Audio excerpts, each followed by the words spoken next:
La nuit du vendredi 13 novembre 2015 est un souvenir dont il ne pourra jamais se débarrasser.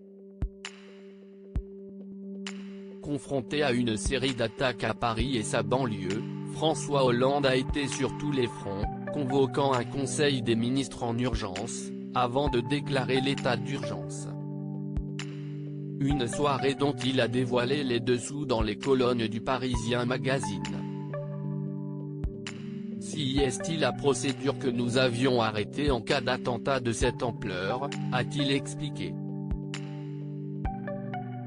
Or, pour le décréter, il faut que cette décision soit entérinée en Conseil des ministres. On est donc allé les chercher chez eux, un par un. Étonnamment, la plupart des anciens ministres de François Hollande n'étaient au courant de rien.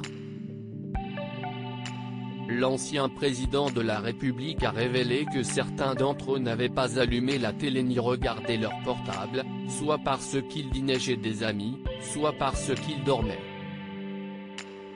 Il a ajouté, ceux-là ont pris la violence de ce qui se passait en plein visage.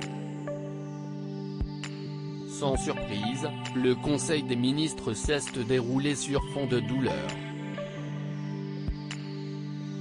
Des larmes ont coulé lors du Conseil des ministres car, lors d'une réunion d'une telle importance, l'ambiance est lourde, personne ne parle, comme l'a raconté François Hollande.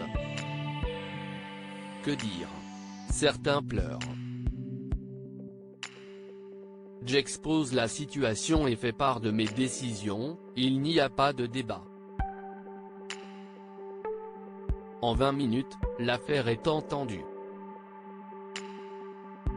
L'état d'urgence a ainsi été décrété dès le lendemain des attentats du 13 novembre 2015.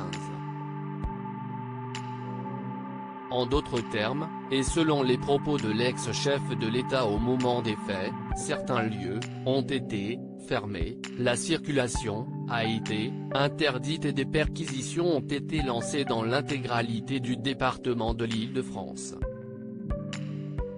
Près de 6 ans plus tard, et alors que l'état d'urgence a cédé sa place à un état d'urgence sanitaire, le traumatisme laissé par ces attaques de l'État islamique reste vif pour de nombreux Français.